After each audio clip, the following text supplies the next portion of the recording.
Ranya ರಾವ್ಗೆ protocol ನೀಡಿದ್ರ ಬಗ್ಗೆ ತನಿಖೆಗೆ IAS ಅಧಿಕಾರಿ ಗೌರವ್ ಗುಪ್ತಾ ನೇತೃತ್ವದಲ್ಲಿ ರಾಜ್ಯ ಸರ್ಕಾರ ಆದೇಶ ನೀಡಿದೆ. 1 ವಾರದ ಒಳಗೆ ತನಿಖಾ ವರದಿಯನ್ನ ಸಲ್ಲಿಸಬೇಕು ಅಂತ ಸೂಚನೆ ನೀಡಿದೆ. ರನ್ಯಾ ಮಲತಂದೆ ರಾಮಚಂದ್ರ ರಾವ್ಗೂ ಸಂಕಷ್ಟ ಎದುರಾಗಿದೆ. ರಾಮಚಂದ್ರ ರಾವ್ ಪಾತ್ರದ ಬಗ್ಗೆನೂ ಕೂಡ ಐಎಎಸ್ ಅಧಿಕಾರಿ ಗೌರವ್ ಗುಪ್ತಾ ನೇತೃತ್ವದಲ್ಲಿ ತನಿಖೆ ನಡೀತಾ ಇದೆ. ತನಿಖಾಧಿಕಾರಿಗಳಿಗೆ ತಕ್ಷಣ ತನಿಖೆ ಪ್ರಾರಂಭಿಸಿ 1 ವಾರದ ಒಳಗೆ ವರದಿಯನ್ನ ಸಲ್ಲಿಸುವಂತೆ ಸೂಚಿಸಿದೆ. ಇನ್ನು ರನ್ಯಾ ರಾವ್ ತರುಣ್ ಫ್ಯಾನ್ಸಿ ಗುಟ್ಟು ಡಿಆರ್ಐ ಕೈ ಸೇರಿದೆ. ಇಬ್ರು ದುಬೈನಲ್ಲಿ ಬಳಸ್ತಾ ಇದ್ದಂತ ಫೋನ್ ನಂಬರ್ನ ಕೊನೆ 4 ನಂಬರ್ಗಳು 5707 ಆಗಿದೆ. ರನ್ಯಾ ರಾವ್ ಗೋಲ್ಡ್ ಸ್ಮಗ್ಲಿಂಗ್ ಕೇಸ್ನಲ್ಲಿ ರಾಮಚಂದ್ರ ರಾವ್ ಪಾತ್ರ ಬಯಲಾಗಿದೆ. ರನ್ಯಾ ದುಬೈಗೆ ಹೋಗುವಾಗ ಮಗಳಿಗೆ ಪ್ರೋಟೋಕಾಲ್ ಕೊಡುವಂತೆ ಪ್ರತಿ ಬಾರಿಯೂ ಕೂಡ ಮಲತಂದೆ ರಾಮಚಂದ್ರ ರಾವ್ ಕರೆ ಮಾಡ್ತಾ ಇದ್ರು. ಮೊದಲ ಬಾರಿ ರನ್ಯಾ ಬರ್ತಿರೋದಾಗಿ ಕಾನ್ಸ್ಟೇಬಲ್ ಬಸವರಾಜ್ಗೆ ಕರೆ ಮಾಡಿ ಮಾಹಿತಿ ನೀಡಿದ್ಲು ಎನ್ನಲಾಗ್ತಿದೆ. ರನ್ಯಾ ರಾವ್ ಪ್ರೋಟೋಕಾಲ್ ದುರ್ಬಳಕೆ ಬಗ್ಗೆ ಪೊಲೀಸ್ ಆಯುಕ್ತರಿಗೆ ಡಿಸಿಪಿ ವರದಿ ಸಲ್ಲಿಸಿದ್ದಾರೆ. ಅಂದು ಪ್ರೋಟೋಕಾಲ್ ನಿರ್ವಹಿಸ್ತಾ ಇದ್ದಂತ ಕಾನ್ಸ್ಟೇಬಲ್ ಬಸವರಾಜ್ ಬಗ್ಗೆ ವರದಿ ನೀಡಿದ್ದಾರೆ. ದುಬೈನಿಂದ ಬರುವಾಗಲೇ ರನ್ಯಾ ಬಸವರಾಜ್ಗೆ ಕರೆ ಮಾಡಿದಾಗ ಬೇರೆ ಆಫೀಸರ್ ಬರ್ತಿದ್ದಾರೆ ಎಂದಿದ್ರು. ಈ ವೇಳೆ ಬಸವರಾಜ್ಗೆ ನೀವೇ ಬರಬೇಕು, ಇಲ್ಲಾಂದ್ರೆ ಅಪ್ಪಾಜಿ ಹೇಳ್ತೀನಿ ಅಂತ ರನ್ಯಾ ಹೇಳಿದ್ದಾಳೆ ಅಂತ ವರದಿಯಲ್ಲಿ ಉಲ್ಲೇಖ ಆಗಿದೆ.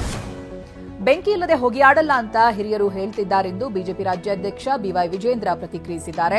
ರನ್ಯಾ ರಾವ್ ಹಿರಿಯ ಪೊಲೀಸ್ ಅಧಿಕಾರಿ ಮಗಳು, ಸಚಿವರೊಬ್ಬರ ಬಲ ಇದೆ ಅನ್ನೋದು ಮತ್ತೊಂದು ವಿಚಾರ. ಈ ಬಗ್ಗೆ ಸಮಗ್ರ ತನಿಖೆ ಆಗಬೇಕು ಅಂತ ಆಗ್ರಹಿಸಿದ್ದಾರೆ. ರನ್ಯಾ ಸ್ಮಗ್ಲಿಂಗ್ ಕೇಸ್ನಲ್ಲಿ ಯಾವ ಮಂತ್ರಿನೂ ಇನ್ವಾಲ್ವ್ ಆಗಿಲ್ಲ ಅಂತ ಡಿಸಿಎಂ ಡಿಕೆ ಹೇಳಿದ್ದಾರೆ. ಯಾವುದಕ್ಕೂ ಸಂಬಂಧನೇ ಇಲ್ಲ. ಕಾನೂನು ಪ್ರಕಾರ ತನಿಖಾಧಿಕಾರಿಗಳಿಂದ ತನಿಖೆ ನಡೀತಾ ಇದೆ. ನಮಗೂ ಅದಕ್ಕೂ ಸಂಬಂಧ ಇಲ್ಲ. ಕೇಂದ್ರ ಸರ್ಕಾರ ತನಿಖೆ ಮಾಡ್ತಾ ಇದೆ, ಮಾಡ್ಲಿ ಅಂತ ಹೇಳಿದ್ದಾರೆ.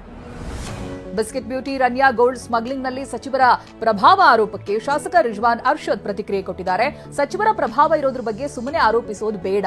ಈಗಾಗಲೇ ಡಿಆರ್ಐ ತನಿಖೆ ನಡೆಸ್ತಾ ಇದೆ. ಸಿಬಿಐಗೆ ಬಿಜೆಪಿಯವರು ತಮ್ಮ ಬಳಿ ಇರುವಂತಹ ಮಾಹಿತಿಯನ್ನ ಕೊಡ್ಲಿ ಅಂತ ಹೇಳಿದ್ದಾರೆ. ಬಿವೈವಿಗೆ ದುಬೈ ಜೊತೆ ಹೆಚ್ಚು ನಂಟು ಎಂಬ ಸಚಿವರ ಆರೋಪಕ್ಕೆ ಬಿಜೆಪಿ ಶಾಸಕ ಭರತ್ ಶೆಟ್ಟಿ ಕೌಂಟರ್ ಕೊಟ್ಟಿದ್ದಾರೆ. ನಟಿ ರನ್ಯಾ ರಾವ್ ಪ್ರಕರಣದ ಬಗ್ಗೆ ಸಿಬಿಐ ತನಿಖೆ ಮಾಡ್ತಾ ಇದೆ. ಕಾಂಗ್ರೆಸ್ ಸಚಿವರಿಗೆ ಹೆದರಿಕೆ ಶುರುವಾಗಿದೆ. ಏರ್ಪೋರ್ಟ್ನಿಂದ ತಪಾಸಣೆ ನಡೆಸದೆ ಹೇಗೆ ಬರ್ತಾರೆ? ಗೋಲ್ಡ್ ಸ್ಮಗ್ಲರ್ಗೆ ಪೊಲೀಸ್ ಪ್ರೋಟೋಕಾಲ್ ಹೇಗೆ ಕೊಟ್ಟರು ಅಂತ ಪ್ರಶ್ನಿಸಿದ್ದಾರೆ. ನಟಿ ರನ್ಯಾ ರಾವ್ ಚಿನ್ನ ಸ್ಮಗ್ಲಿಂಗ್ಗೆ ಪ್ರೋಟೋಕಾಲ್ ವಿಚಾರಕ್ಕೆ ಶಾಸಕ ರಿಜ್ವಾನ್ ಅರ್ಷದ್ ಪ್ರತಿಕ್ರಿಯಿಸಿದ್ದಾರೆ. ಸರ್ಕಾರದ ಹುದ್ದೆಯಲ್ಲಿರೋರಿಗೆ ಪ್ರೋಟೋಕಾಲ್ ಕೊಡಲಾಗುತ್ತೆ, ಆದರೆ ಯಾರದ್ದೋ ಪ್ರಭಾವಿಗಳ ಮಗಳು ಅನ್ನೋ ಕಾರಣಕ್ಕೆ ಕೊಟ್ರೆ ತಪ್ಪು. ತನಿಖೆಯಿಂದ ಯಾರು ತಪ್ಪು ಮಾಡಿದ್ದಾರೆ ಅನ್ನೋದು ಹೊರಬರಲಿ ಅಂತ ಹೇಳಿದ್ದಾರೆ. ವಿಧಾನಸಭೆಯಲ್ಲಿ ಕಾನೂನು ಸುವ್ಯವಸ್ಥೆ ಬಗ್ಗೆ ನಿಯಮ 60 ಅಡಿ ಚರ್ಚೆಗೆ ಬಿಜೆಪಿ ನಿಲುವಳಿ ಸೂಚನೆ ಮಂಡಿಸಿದೆ. ರನ್ಯಾ ರಾವ್ ಅಕ್ರಮ ಚಿನ್ನ ಕಳ್ಳಸಾಗಣೆ ಪ್ರಕರಣ, ಗಂಗಾವತಿ ರೇಪ್ ಹಾಗೆ ಮರ್ಡರ್, ಉದಯಗಿರಿ ಗಲಾಟೆ ಸೇರಿದಂತೆ ಕಾನೂನು ಸುವ್ಯವಸ್ಥೆ ವಿಷಯ ಪ್ರಸ್ತಾಪಕ್ಕೆ ಬಿಜೆಪಿ ಅವಕಾಶ ಕೋರಿದೆ. ವಿಧಾನಸಭೆಯಲ್ಲಿ ಗ್ಯಾರಂಟಿ ಅನುಷ್ಠಾನ ಸಮಿತಿ ವಿಚಾರವಾಗಿ ಗದ್ದಲವೇ ನಡೆದಿದೆ. ಎಷ್ಟು ಜನ ಕಾಂಗ್ರೆಸ್ನ ಶಾಸಕರು, ಮಾಜಿ ಶಾಸಕರ ಮಕ್ಕಳು ಗ್ಯಾರಂಟಿ ಅನುಷ್ಠಾನ ಸಮಿತಿ ಅಧ್ಯಕ್ಷರಾಗಿದ್ದಾರೆ? ಚರ್ಚೆಯಾಗಲಿ ಅಂತ ಬಿಜೆಪಿಯ ಸಿಸಿ ಪಾಟೀಲ್ ಆಗ್ರಹಿಸಿದ್ರು. ಈ ವೇಳೆ ಎಷ್ಟು ಬಿಜೆಪಿ ಶಾಸಕರ ಮಕ್ಕಳು, ಶಾಸಕರು ಸಂಸದರಾಗಿದ್ದಾರೆ ಚರ್ಚೆಯಾಗಲಿ ಅಂತ ಕಾಂಗ್ರೆಸ್ ಶಾಸಕ ನರೇಂದ್ರ ಸ್ವಾಮಿ ಮರು ಪ್ರಶ್ನೆ ಮಾಡಿದ್ದಾರೆ. ರಾಜ್ಯ ಸರ್ಕಾರಕ್ಕೆ ಸಮರ್ಥ ವಿರೋಧ ಪಕ್ಷದ ಅಗತ್ಯ ಇದೆ ಅಂತ ರಂಭಾಪುರಿ ಪೀಠದ ಡಾಕ್ಟರ್ ವೀರ ಸೋಮೇಶ್ವರ ಶ್ರೀ ಹೇಳಿದ್ದಾರೆ. ವಿರೋಧ ಪಕ್ಷದ ಒಡಕಿನ ದುರ್ಲಾಭ ಪಡೆದುಕೊಂಡು ಆಡಳಿತ ಪಕ್ಷ ಲಾಭ ಪಡೆದುಕೊಳ್ಳುವುದು ಹೆಚ್ಚಾಗ್ತಾ ಇದೆ. ಪಂಚ ಗ್ಯಾರಂಟಿ ಸರ್ಕಾರದ ಬೊಕ್ಕಸ ಖಾಲಿ ಮಾಡಿದೆ ಅಂತ ಕಿಡಿಕಾರಿದ್ದಾರೆ.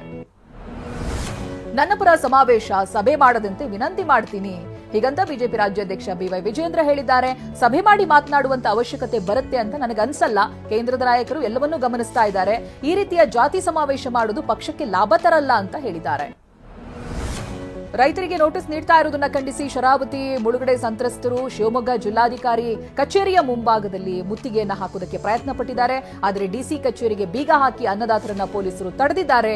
ಎಸಿ ಕಚೇರಿಯಿಂದ ರೈತರಿಗೆ ನೋಟಿಸ್ ಅನ್ನ ಖಂಡಿಸಿ ಹೋರಾಟಕ್ಕಿಳಿದಿದ್ದಾರೆ. ಬ್ಯಾರಿಕೇಡ್ಗಳನ್ನ ಕಿತ್ತು ಬಿಸಾಕಿ ಆಕ್ರೋಶ ವ್ಯಕ್ತಪಡಿಸಿದ್ದಾರೆ. ಬೆಂಗಳೂರಿನ ಬೈಯಪ್ಪನಹಳ್ಳಿ ಪೊಲೀಸರು ಭರ್ಜರಿ ಕಾರ್ಯಾಚರಣೆಯನ್ನು ನಡೆಸಿದ್ದು ಸರ ಕಳ್ಳತನ ಮಾಡ್ತಾ ಇದ್ದಂತ ಇಬ್ಬರನ್ನ ಅರೆಸ್ಟ್ ಮಾಡಿದ್ದಾರೆ. ಇರಾನಿ ಗ್ಯಾಂಗ್ನ ಕುಖ್ಯಾತ ಕಳ್ಳರನ್ನ ಮಹಾರಾಷ್ಟ್ರದಲ್ಲಿ ಬಂಧಿಸಿರುವಂತಹ ಪೊಲೀಸರು 30 ಲಕ್ಷ ಮೌಲ್ಯದ 30 ಗ್ರಾಂ ಚಿನ್ನ, ಕೃತ್ಯಕ್ಕೆ ಬಳಸ್ತಾ ಇದ್ದಂತ ಬೈಕ್ ಅನ್ನ ಜಪ್ತಿ ಮಾಡಿದ್ದಾರೆ. ಬೀಗ ಹಾಕಿದ್ದ ಮನೆ ಬಾಗಿಲು ಒಡೆದು ಕಳ್ಳತನ ಮಾಡಿದ್ದವ ಅರೆಸ್ಟ್ ಆಗಿದ್ದಾನೆ. ವರ್ತೂರಿನ ಸರ್ಕಾರಿ ಕಾಲೇಜ್ ಬಳಿ ಕೃತ್ಯ ನಡೆದಿದ್ದು ಆರೋಪಿಯನ್ನ ವಶಕ್ಕೆ ಪಡೆದು ವಿಚಾರಣೆ ನಡೆಸಿದಾಗ ಕಳ್ಳತನ ಮಾಡಿದ್ದು ಪತ್ತೆಯಾಗಿದೆ. ಬಂಧಿತನಿಂದ 8 ಲಕ್ಷ ಮೌಲ್ಯದ 106 ಗ್ರಾಂ ಚಿನ್ನಾಭರಣವನ್ನ ವರ್ತೂರು ಪೊಲೀಸರು ಜಪ್ತಿ ಮಾಡಿದ್ದಾರೆ. 15 ಕಳ್ಳತನ ಪ್ರಕರಣಗಳಲ್ಲಿ ಬೇಕಾಗಿದ್ದಂತ ಇಬ್ಬರು ಆರೋಪಿಗಳನ್ನ ದಾವಣಗೆರೆ ಜಿಲ್ಲೆಯ ಹದಡಿ ಠಾಣೆ ಪೊಲೀಸರು ಅರೆಸ್ಟ್ ಮಾಡಿದ್ದಾರೆ. ಹಾವೇರಿ ಜಿಲ್ಲೆ ರಾಣೆಬೆನ್ನೂರಿನ ನಿವಾಸಿಗಳಾದ ಮುಬಾರಕ್ ಬಾಡಗಿ, ಸಾದತ್ ಹರಪನಹಳ್ಳಿ ಬಂಧಿತರಾಗಿದ್ದು 10.32 ಲಕ್ಷ ರೂಪಾಯಿ ಮೌಲ್ಯದ ಚಿನ್ನ ಹಾಗೆ ಬೈಕ್ ಅನ್ನ ವಶಕ್ಕೆ ಪಡೆದಿದ್ದಾರೆ. ಕೇಂದ್ರ ಕ್ರೀಡಾ ಸಚಿವಾಲಯವು ಭಾರತೀಯ ಕುಸ್ತಿ ಫೆಡರೇಷನ್ ಅಮಾನತು ವಾಪಸ್ ಪಡೆದಿದೆ. ಈ ಹಿಂದೆ ಅಧ್ಯಕ್ಷರಾಗಿದ್ದ ಬ್ರಿಜ್ ಭೂಷಣ್ ವಿರುದ್ಧವಾಗಿ ಲೈಂಗಿಕ ಕಿರುಕುಳ ಆರೋಪ ಕೇಳಿಬಂದಿತ್ತು. ಹೀಗಾಗಿ 2023 ಡಿಸೆಂಬರ್ 24ನೇ ತಾರೀಕು ಕುಸ್ತಿ ಫೆಡರೇಷನ್ ಅನ್ನ ಅಮಾನತು ಮಾಡಲಾಗಿತ್ತು. ಬಾಲಿವುಡ್ ನಟಿ ಕತ್ರಿನಾ ಕೈಫ್ ಕುಕ್ಕೆ ಸುಬ್ರಹ್ಮಣ್ಯ ಸ್ವಾಮಿ ಮೊರೆ ಹೋಗಿದ್ದಾರೆ. ಮಾಸ್ಕ್ ಹಾಕೊಂಡು ತಲೆಗೆ ದುಪ್ಪಟ್ಟ ಹಾಕಿ ದೇವರ ದರ್ಶನವನ್ನ ಪಡೆದಿದ್ದಾರೆ. ದಕ್ಷಿಣ ಕನ್ನಡ ಜಿಲ್ಲೆ ಕಡಬ ತಾಲೂಕಿನ ಕುಕ್ಕೆ ಸುಬ್ರಹ್ಮಣ್ಯದಲ್ಲಿ ಇಂದು ಉಳಿದುಕೊಳ್ಳಲಿದ್ದಾರೆ.